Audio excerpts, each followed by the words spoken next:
연준 내에도 이제 시빌 워라고 하죠. 내전이 일어나는 듯한 모습들, 아무래도 균열이 조금 더 이제 강화되는 그런 모습들을 보게 되지 않을까. 말씀하셨던 정치적인 이슈 있잖아요. 정치적인 압력 때문에 금리를 낮추려고 했던 게 맞다면 70년대하고 되게 비슷해요. 정치적인 이슈를 갖다가 통화 정책에 가져오게 됐었을 때는 금리를 낮출 수는 있겠지만은 그런 문제가 다시 재발할 수가 있습니다. 미국의 성장 둔화라든지 미국의 금리 인하를 가장 민감하게 있는 건 제가 봤을 땐 아니겠는가라는 생각은 좀 하고 있어요.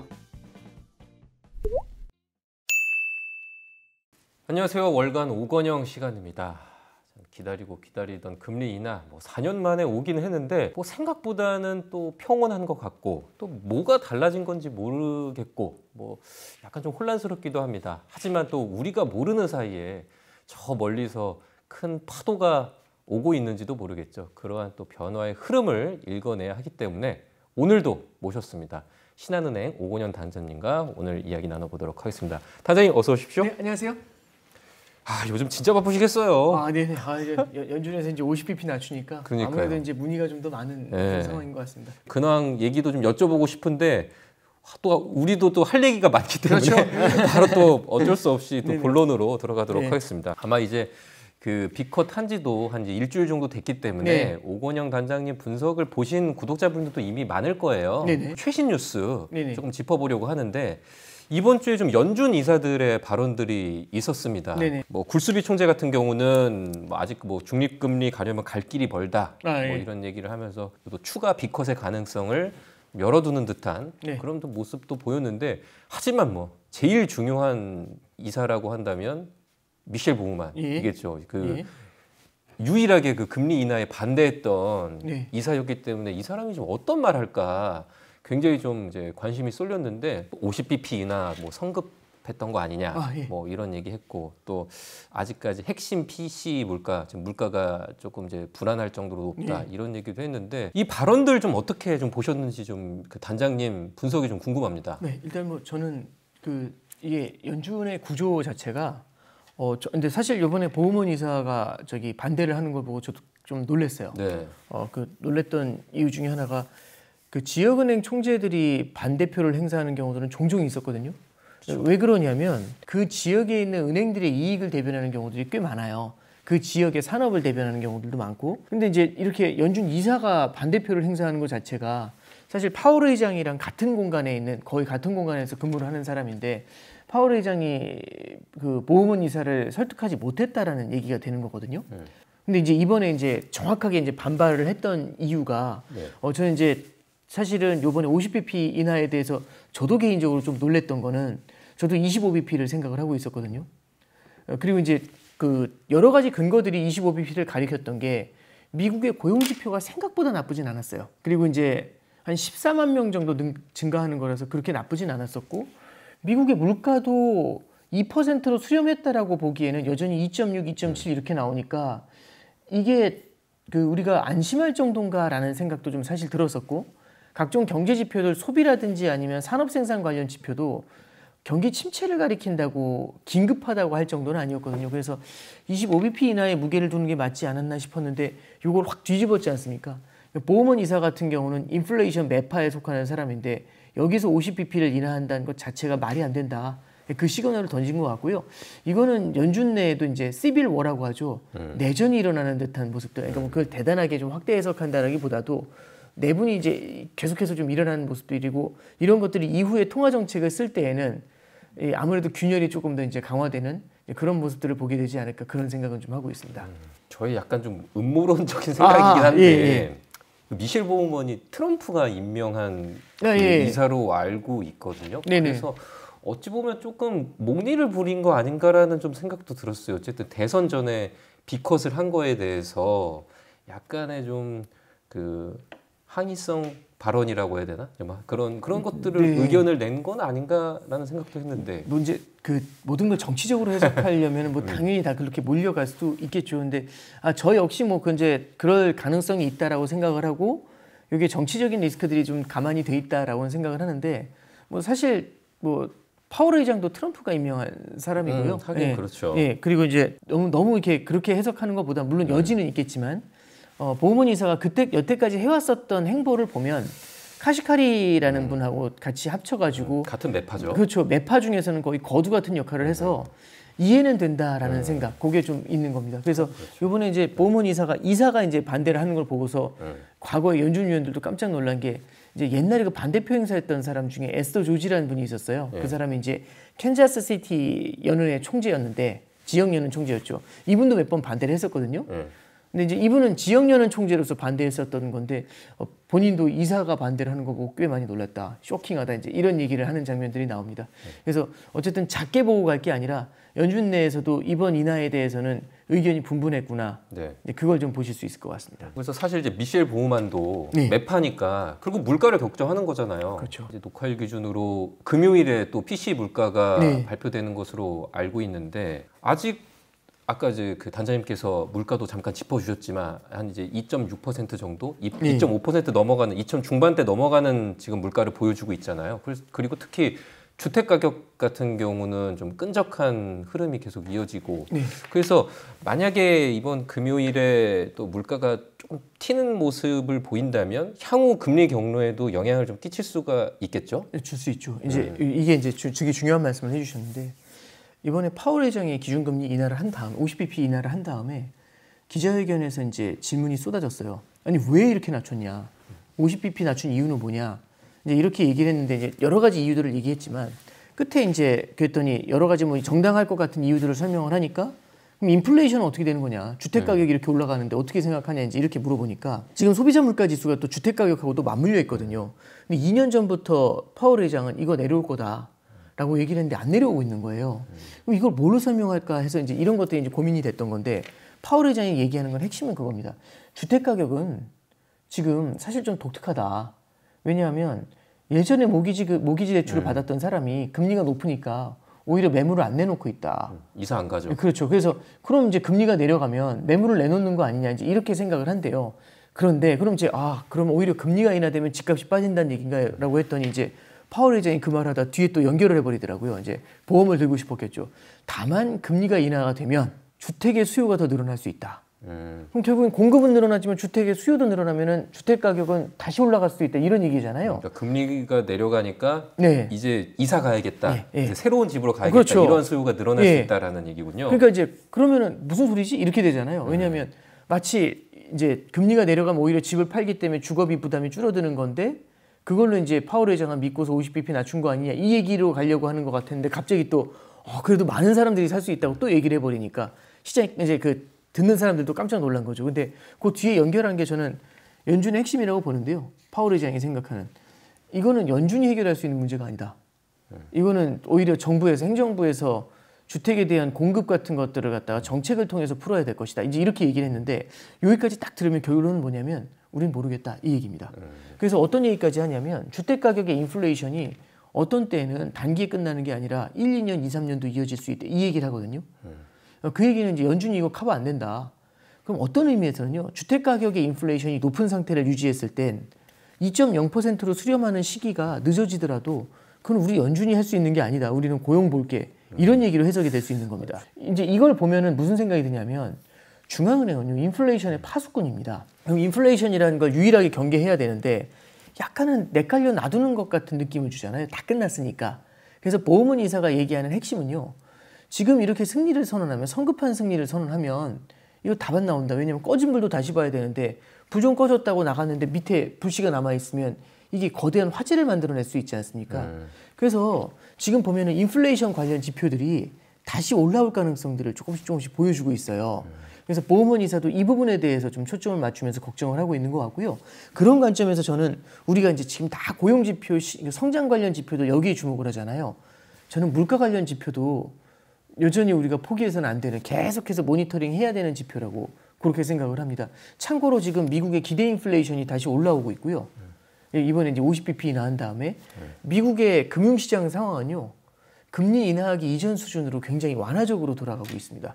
이제 이런 것들은 결국에는 추가적으로 인플레이션 압력을 높일 수 있고 말씀하셨던 정치적인 이슈 있잖아요. 저도 근거가 있다고 생각은 안 합니다만 만약에 그게 맞다면 정치적인 압력 때문에 금리를 낮추려고 했던 게 맞다면 이거는 과거에 어떤 때하고 비슷하냐면 70년대하고 되게 비슷해요.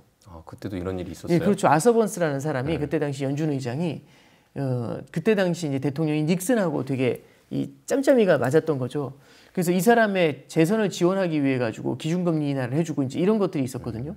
물론 지금이 그때하고 똑같다는 말씀은 아니겠지만 만약에 정치적인 이슈를 갖다가 통화 정책에 가져오게 됐었을 때는 금리를 낮출 수는 있겠지만은 그리고 이게 성장을 유지시켜 줄 수는 있겠지만은 인플레이션 거의 끝나가고 있는 인플레이션과의 전쟁을 연장전으로 도입하게 만드는 그런 문제가 다시 재발할 수가 있습니다. 그래서 그 부분에 대해서 이제 보험원 이사가 이제 정확하게 짚고 들어왔던 거겠죠. 물가가 계속 튀는 그런 지표들이 나온다면은 네. 사실상 지금 그 지난 9월 FOMC 때 발표한 거 보면 사실상의 어떤 중립금리라고 볼 수 있는 그 장기금리 전망치가 내년 말이 한 2.9% 정도 오히려 올라왔죠. 예, 한 그렇게 잡았는데 물가가 안 잡힌다면 그 수치도 조금 더 올라갈 수 있고. 그렇죠. 예. 이제 이렇게 보시면 될 것 같아요. 이제 그 2.9%로 이제 그 끝자락을 끌어올린 거는 제 생각에 이제 연준 이사들을 설득하는 과정에서 매파들을 설득하는 과정에서 좀 그런 영향을 줬다고 봐요. 뭐냐면 이런 거죠.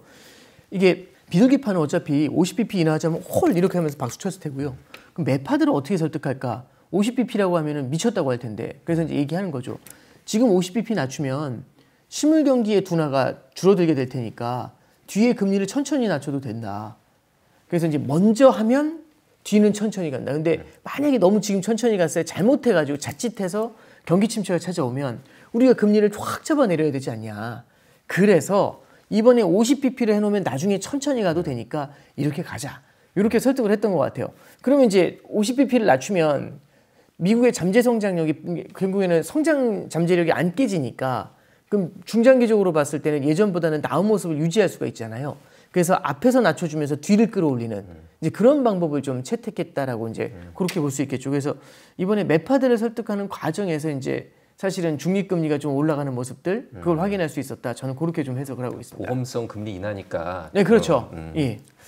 알겠습니다. 연준이 발표한 것들 보면 앞으로는 물가보다는 고용에 더 신경을 쓰겠다. 좀 이런 이제 그 모습이 강했던 것 같아요. 네네. 그렇다면 현재 좀 고용 상황, 미국의 고용 상황 평가가 어떤지 궁금하거든요. 지금 나쁘진 않아요. 네. 이게 고용 상황이 나쁘진 않은데 이제 물론 이제 연준에서도 명시적으로 그렇게 얘기하진 않았고 이제 밸런스가 잡혔다라고 얘기했어요. 그럼 이제 물가랑 고용을 이제 비슷하게 보겠다라고 하는데 사실은 말씀하신 것처럼 고용 쪽에다 방점을 더 두는 건 맞는 것 같아요. 근데 지금 미국의 고용 시장이 나쁘진 않아요. 미국의 고용도 그래서 지난 8월 달 거 고용 9월에 발표된 걸 보면은 14만 개가 늘어났잖아요. 물론 굿도 아니겠지만 낫배드 이 정도 얘기할 수 있거든요.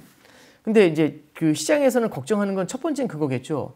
14만이라고 얘기를 했지만 자세히 보니까 시차를 두고 좀 보니까 이게 10만도 안 돼. 이렇게 이제 개정될 수도 있죠. 이게 속보치잖아요. 네. 속보치로 14만 했는데 아 미안 너무 세게 불렀네 하면서 줄어들 가능성이 있다. 이제 이런 생각들을 좀 하는 것 같아요. 근데 저 숫자 자체보다 파월 의장이 이번에 FOMC 때 아마 그 생각이 들었겠죠. 기자들이 왜 낮춘 거냐고 50bp를. 그리고 또 하나는 정치적인 거 아니냐라는 의구심이 있을 테니까 첫 번째는 어떤 얘기를 하냐면 미국의 고용시장을 봤을 때 예전에는 매월 한 10만 개씩 일자리가 창출이 되면 이거 not bad 이랬거든요. 괜찮다. 올라이 이랬었는데 지금 미국은요.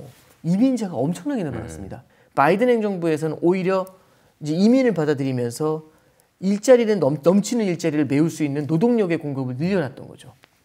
그런데 이제 문제는 뭐냐면 이제 이 노동력이 많이 늘어났잖아요. 그럼 늘어난 만큼 일자리가 창출이 돼야 실업률이 안 올라갑니다. 근데 옛날에는 100명 중에 매월 10명씩 만들었는데 지금은 이게 1000명이 된 겁니다. 그럼 매월 10명씩 똑같이 하면은 그냥 옛날처럼 10명씩 늘어나면은 실업률이 그냥 앉은 자리에서 올라가는 문제가 있잖아요. 그래서 파월 의장도 이번에 얘기한 거는 이민자 수를 감안했었을 때는 10만 개의 일자리가 늘어나는 게 중요한 게 아니라 그것보단 더 늘어나야 현재의 실업률이 유지가 된다. 요 얘기를 하는 게 첫 번째였고요.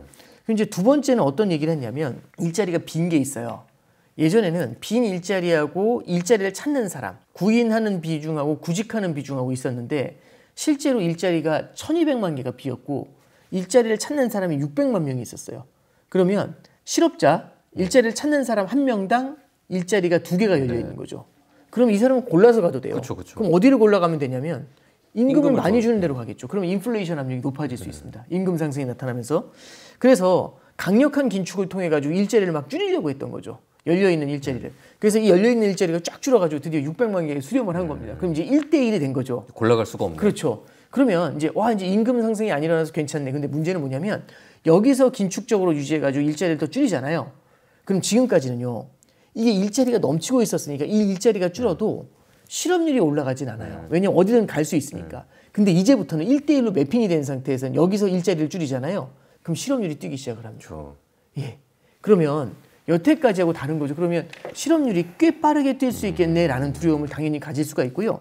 그럼 이 두 가지를 놓고 보면은 과거처럼 경기 침체가 찾아오고 일자리가 막 줄어들어가지고 실업률이 올라가는 게 아니라 양호한 상황인데 이민자가 늘어서 실업률이 올라갈 수도 있고 그리고 이제 아까 말씀드렸던 것처럼 너무 많았던 일자리가 줄어들면서 실업률이 올라갈 수도 있고 약간 얘기는 다른 거잖아요. 근데 사람들은요. 이 레토릭에도 중요시하게 보는데 실업률이 올라가면 샤메 법칙이 작용해요. 이제 실업률이 올라가는 게 되게 두렵다는 얘기들을 굉장히 많이 하고 있지 않습니까? 무슨 이유에서 나타나든지 상관없고 그럼 오히려 사람들이 경기 침체 오는 거 아니야? 이러면서 소비를 줄일 수가 있잖아요. 그럼 이게 예상치 않은 경기 침체로 흘러갈 수가 있습니다. 그러니까 이거 사전에 막고 싶은 게 파월 의장의 이제 조심스러운 생각이겠죠. 어떻게 지금 물가도 간신히 잡아놓고 성장도 유지를 해놨는데 이거 여기서 허무하게 무너뜨리는 게 굉장히 싫겠죠. 그러다 보니까 이제 이번에 50bp 인하를 하면서 고용시장이 나쁘지 않음에도 불구하고 50bp 인하라면서 대응을 한 겁니다. 그러면 지금 이제 미국이 실업률 전망치를 올해와 내년 모두 한 4.4% 정도로 맞아요. 잡고 있는 거로 네. 알고 있거든요. 어떤 생각이 들었냐면 아니 사실 자연 실업률이 한 4.5% 정도 되잖아요. 그럼 네. 야, 너무 낙관적으로 전망하는 거 아니야라는 저는 이런 생각이 들었는데 예. 지금 단장님 말씀을 들어보면 실제적으로는 조금 더 낮게 그 실업률이 더 낮게 가야 네네. 이 경기가 좋은 상황을 유지할 수 있다. 이렇게 생각하는 걸 그렇죠. 수도 있겠네요. 그러니까 옛날 같으면 일자리가 10만 개가 아니라 15만 개를 만들어 놓으면 실업률이 내려가면서 경기를 과열시킬 수 있었는데 지금은 15만 개를 만들어야 현재의 실업률이 유지가 된다는 거죠. 옛날 같으면은 15만 개면 실업률이 내려가는 쪽으로 작용했지만 이제는 15만 개면 현재를 유지시켜주는 걸로 작용한다는 얘기겠죠. 그러니까 이제 과거하고 좀 달라진 거고 아까 이제 4.4라는 숫자를 보시면 너무 중립 실업률이라든지 자연 실업률에 신경 쓰지 마시고 이렇게 보시면 될 것 같아요. 이게 4.4라는 실업률이 기존에 전망했었던 게 4.0이었는데 이거 확 잡아 올린 거거든요. 그러면은 무슨 얘기냐면 실업률에 대한 전망이 올라갔잖아요. 근데 플러스로 뭐가 있냐면 기준금리에 대한 전망은 되게 많이 내려왔어요. 근데 기준금리를 그렇게 많이 내림에도 불구하고 실업률 전망은 올린 거잖아요. 네. 그러면 이제 연준에서 이제 확실히 생각하는 겁니다. 판이 바뀌었다. 판이 바뀌었다. 그래서 고용판이다. 그렇죠. 고용이 옛날처럼 이어지면 옛날하고는 다르다. 왜냐하면은 이민자가 굉장히 많이 늘었고 아까 말씀드렸던 것처럼 구직자와 구인의 비율이 1대1이 되면서 지금부터 떨어지는 실업률은 기존하고는 다르다. 훨씬 더 이제 지금부터 일자리가 줄어들면 바로 실업률에 1대1로 매핑이 돼서 작용할 것이다. 이제 이 두려움이 굉장히 크겠죠. 예, 그래서 예전하고 바뀌어 있는 모습들을 주목했던 게 이번 파월 의장이 바라본 고용시장에 대한 뷰가 아니었나 생각을 합니다.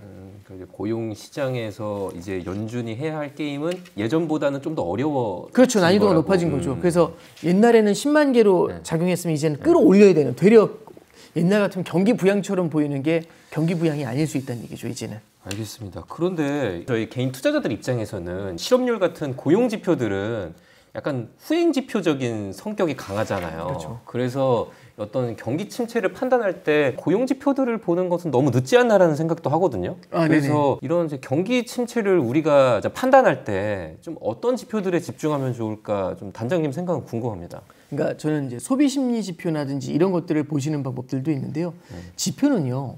거의 대체적으로 후행성이 되게 강해요. 왜냐하면 다 서베이 데이터를 받은 다음에 이거를 갖다 모아서 얘기를 하니까 아무래도 후행성이 강하고 미래를 예측하는 선행 지표들이 있어요.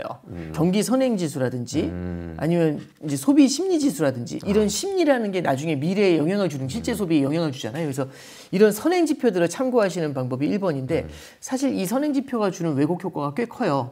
그리고 이제 실제 선행 지수 중에서 가장 좀 빠른 것 중에 하나가 시장이 만들어내는 가격이 있거든요. 이거는 시장에서 미리 전망을 한 다음에 이걸 갖다 가격에 녹여버리지 않습니까? 예를 들어 주식시장, 채권시장, 외환시장.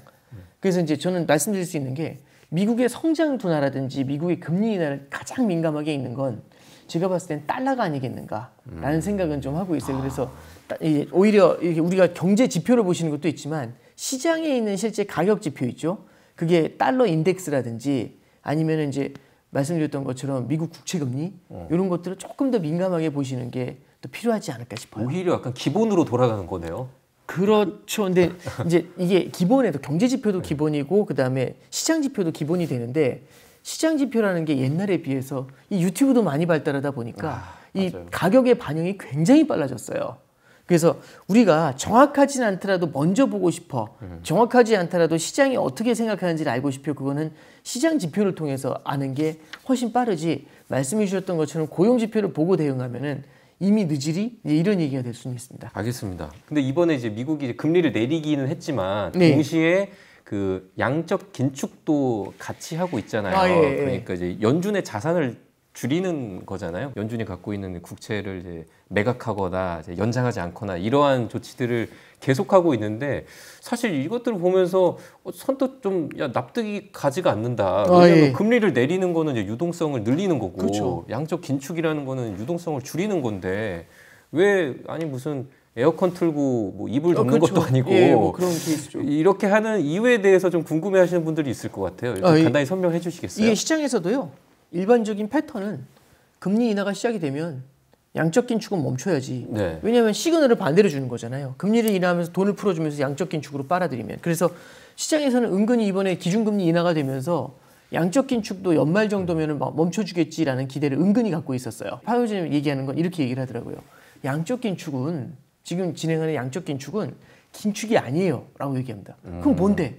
너무 과도하게 풀었었던 것 같고 지금 정상으로 돌려놓는 겁니다 라고 얘기를 해요. 사실 중앙은행이 직접 유통시장에 채권시장이라든지 이런 데 가서 채권을 직접 사면서 돈을 풀어주는 거는요 비전통적인 방법이라고 해요. 미국의 이제 어감은 좀 다를 수 있는 게 비전통적, 넌 트래디셔널이라고 하는 게 트래디셔널은 약간 정상적, 익숙한 것 이거고 넌 트래디셔널은 뭔가 기괴한 정상에서 벗어나 있는 그런 정책이 양적 완화한 거거든요. 그래서 생각보다 너무 많은 국채를 사놓은 거예요. 그래서 이거 줄일 수 있을 때 지금 줄여놔야지 이렇게 계속 쌓아놓으면 안 돼요라고 생각을 하고 있는 거죠, 연준도. 그래서 이거는 정상으로 되돌리기 위해서 계속해서 조금씩 줄여주는 겁니다라고 이렇게 이제 언급을 한 겁니다. 그래서 파월 의장이 얘기하는 건 당분간은 금리의 인하하고 양적 긴축의 진행이 약간은 불편해 보이는, 어색해 보이는 이 동행이 이어질 수 있다라는 얘기를 하고 있습니다. 근데 연준이 바라보는 시각 중에 이제 핵심은 뭐냐면 양적 완화를 통해 가지고 불안했던 은행들한테 현금을 채워주고 싶은 거예요. 그럼 은행들이 현금을 채워주면 되는데 문제는 현금이 너무 많은 거죠. 너무 현금이 많으면 나중에 이제 뭔가 이제 좀 경기가 좋아지고 문제가 좀 경기가 좋아지고 하잖아요. 그러면 은행들이 지금 이렇게 현금을 많이 갖고 있으니까 겁이 없어지면서 대출을 어마어마하게 풀어줘요. 이런 것들은 경기의 과열이라든지 인플레이션을 만들어낼 수 있거든요. 그래서 이제 이렇게 너무 많이 쌓아줬던 걸 갖고 이렇게 줄이기 시작을 하는 게 양적 긴축이라고 보시면 됩니다. 너무 많이 쌓아주면 겁이 없어져요, 사람들이. 특히 은행들이. 예. 어쨌든 그러니까 이제 이 양적 긴축이라는 거는 은행들이 연준에 쌓아두고 있는 지급 준비금을 그렇죠. 줄이는 그런 역할을 하게 되는 거죠. 효과니까 그거는 뭐 물론 시중 유동성을 줄이는 효과도 있겠지만 장기적으로 봤을 때는 은행의 뭐 유동성 위기라든지 금융 위기의 가능성을 좀 낮춰주는. 그렇죠. 현금을 많이 갖고 있으면 좋으니까. 그것 때문에 지금 연준이 우리는 그걸 멈출 수 없다라고 한다고. 물론 이제 지급 준비금을 갖고 있어야 되는 건 팩트인데, 근데 너무 많이 갖고 있으면 이게 오히려 나중에는 그러니까 그냥 너무 힘들어하는 애를 살려주기 위해서 해놓은 게 아니라, 그러니까 예를 들어 이런 거죠. 저 너무 힘든데 돈 5천만 원만 빌려주실 수 있어요 했더니 50억을 줘요. 이건 과하잖아요. 너무 많이 준 거예요. 근데 이제 그럼 어떻게 되냐면은 이거 다시 뺄게 하면서 한꺼번에 막 10억, 20억 빼면은 이쪽에 또 패닉이 생길 수 있으니까 이거를 조금씩 줄이는 거죠. 언제까지 줄이나요? 과도한 게 사라질 때까지. 그래서 정상 수준까지 돌릴 때까지 이렇게 얘기를 하는 거지. 이걸 긴축이다라고 얘기하는 건 어렵다라는 게 파월 의장의 의견입니다. 더군다나 또 금리 인하기에 돌입을 했으니까 더더욱 이런 안전장치는 좀 가져가야 하는. 오히려 경기 과열에 나타날 수 있는 두려움이 있으니까. 그래서 이제 이렇게 이제 같이 견제를 하면서 간다고 보시면 될 것 같아요. 그래서 하는 거예요. 오늘 단장님 말씀 들으니까 더더욱 잘 이해가 갔습니다. 어쨌거나 미국이 이제 금리를 내리기 시작했잖아요. 이제 비컷으로 스타트를 끊었고, 근데 여튼 이제 미국 대선이 남아 있으니까 사실 아직 그 미국의 장기 금리 자체는 그렇게 큰 반응은 하진 않는 것 같은데 장기적으로 봤을 때는 어쨌든 내려가지 않겠습니까? 근데 내려간다면 미국 정부 입장에서는 정부 지출을 하기에는 조금 좀 괜찮은 환경이 되지 않을까. 해리스도 그렇고 트럼프도 그렇고 뭔가 지금 느낌을 봤을 때 정부 지출 많이 할 것 같잖아요. 네, 그렇죠. 그런 환경이 조성되지 않을까 이런 생각도 해봤습니다. 예, 이제 뭐 당연히 그런 환경이 조성이 될 수가 있겠죠. 근데 결국에는요, 재정 지출을 줄이려면 금리를 올려야 됩니다. 그러니까 앞뒤가 안 맞는 얘기였죠. 왜냐하면 금리가 올라가면 이자를 더 부담하게 되니까 재정 지출이 늘어날 텐데 무슨 소리야? 금리가 낮아지잖아요. 그럼 부담이 없기 때문에 더 많이 써요. 그래서 이게 금리가 낮아지면은 물론 지금까지 해놓은 빚에 대해서는 그 부담이 줄어드는 건 분명히 있겠죠. 근데 금리가 내려가면 이제 더욱 더 예산의 부담이 없어지니까 미국의 정부 부채 증가 속도가 더 빨라질 수가 있거든요. 그래서 사실은 양날의 검이에요. 그래서 이제 뭐 사실은 뭐 이제 정부 부채 줄여주려고 연준에서 금리 인하했다 이렇게 해석하는 건 좀 과한 것 같고요. 그런데 다만 말씀해 주셨던 것처럼 금리가 만약에 내려가면은 적어도 단기적으로는 정부 부채의 부담이 줄어들겠네. 요거는 팩트가 됩니다. 이제 하나 더 말씀드리면 이번에 이제 기준금리를 50bp 인하했음에도 불구하고 국채금리가 되려 50bp 인하하기 전보다 올라갔거든요. 그럼 이건 뭘로 해석을 하냐? 그렇죠. 결국에는 50bp 인하를 한 게 미국의 성장을 추동하는 수가 있어요. 중장기적인. 그럼 성장이 강해지게 되면서 미국에 있는 달러가 세지고 달러의 강세와 그다음에 성장 과열이나 이런 것들에 대한 이슈가 금리를 끌어올리는 요인이 될 수 있는 게 1번. 두 번째는요. 이번에 금리를 50bp 인하하면서 인플레이션을 자극할 수 있다. 그러면은 물가가 올라간다라는 중장기 기대를 담게 되면은 결국에는 장기 국채 금리도 고개를 들 수가 있죠. 그래서 결국에는 물가하고 이 성장이 금리 인하에 의해서 자극을 받으면서 올라올 수 있다라는 거고 사실은 금리 인하하기 전부터 시장이 먼저 내려가서 기다렸던 거잖아요. 꽤 높았었던 금리가 막 4.2, 4.3이었던 게 3.7로 순식간에 내려가서 기다렸던 건데 막상 금리 인하라면서 이러면 성장 부양되고 물가가 올라갈 수 있어라고 하니까 확 내려와 있던 게 되돌려지는 이제 그런 과정으로 볼 수가 있겠습니다.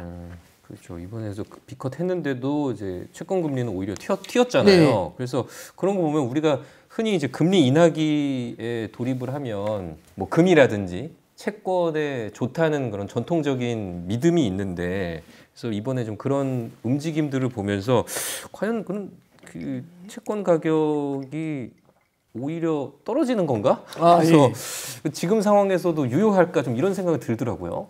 지금 미국 10년 국채 금리가 3.75 정도 나오거든요. 근데 미국 기준금리가 이게 하루짜리 금리거든요. 이게 지금 5.0이에요. 그러면 1일짜리 금리하고 10년짜리 금리하고 어느 게 더 높아야 되나라고 하면은 10년이 높아야 되거든요. 그렇죠. 상식적으로는. 근데 지금 1일짜리가 5%고요. 10년짜리가 3.75예요. 5%보다 높아야 되는데 10년짜리가 3.75까지 내려와 있는 거잖아요. 왜 내려왔는데? 얘가 빠르게 내려올 거라는 걸 미리 가서 기다리고 있는 거죠. 그러면 이미 내려왔는데 우리 그런 거 있잖아요. 주식 투자하시는 분들도 아니 실적이 잘 나왔는데 왜 빠지지? 실적 잘 나올 거라고 미리 예상해서 다 끌어올려놨는데 실제 실적 나오니까 뉴스에 팔아버린 거잖아요. 그런 일도 종종 보지 않습니까? 연준에서 기준금리를 많이 인하해 주고 밑으로 확 내려가서 기다려요. 근데 실제 해보니까 시장이 기대하는 것만큼 많이 안 내려줘요. 그럼 어떻게 되냐면 뭐야 한 다음에 깜짝 뛰어 올라갈 수 있거든요. 아니 50bp를 내려줬는데도 예. 그만큼 어찌 보면 반대로 보면 많이 선반영이 되어 있다라는 거네요. 보험은 이사가 그 얘기를 해요. 50bp 인하해 준다고 해서 끝나는 게 아니라 시장은 또 다른 50bp를 기대할 거라고. 이게 햇님 달림에 나오는 호랑이하고 되게 비슷해요. 그렇겠다. 예. 떡시루에 있는 걸 다 먹고 싶은 거지 이거 먹고 떨어지고 싶은 게 아니거든요. 계속 그 다음 곡에 등장해서 50bp 안 줘요. 계속 이러겠죠. 그래서 오늘 새벽에도 이제 미국의 그 소비 심리 지표 같은 게 나오니까 그 별로 안 좋았거든요. 그 소비자 신뢰 지수. 네, 그렇죠. 이제 그게 별로 안 좋았거든요. 맞아요. 그러니까 시장에서는 딱 너무 좋아하는 거죠. 또 50bp네. 이러면서 기다리고 있는 거죠.